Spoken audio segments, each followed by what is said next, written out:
Panguva ino yatinoona kuti the Geza revolution aiwa ndoiri kutsviridza, ndoiri kupisa panguva ino.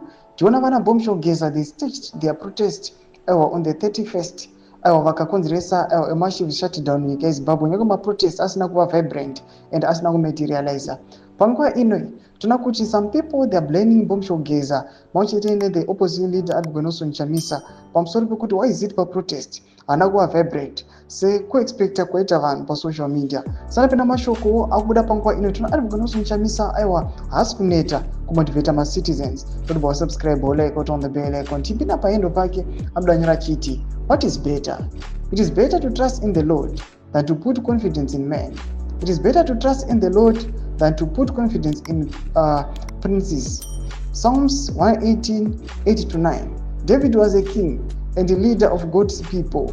He understood that it is better and safer to trust in the Lord in life and in any relationship, position, or assignment.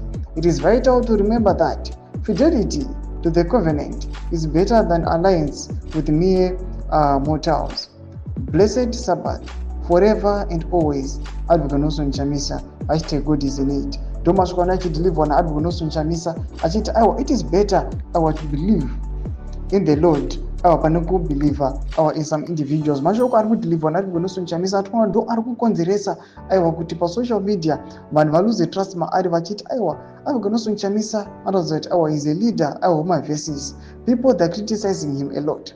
But at the same time tikuona kuti masupporters ake ari kuachiti kunyange mukamutuka, kunyange vanhu vakauya vakamuaccusa kana kuti vakampa threats angava ekusungwa or what, people they are also confident kuti izvozvo hazvingatibvisi our trust at our vote pana Argo Nelson Chamisa. Vanoona kuti Argo Nelson Chamisa vanoonekwa kunzi munhu aramba akamira pakumira nechokwadi chekuda kudefenda freedom yenyika yeZimbabwe. Tudze mafunguro enyu moti kudii pamusoro pechitiko ichi.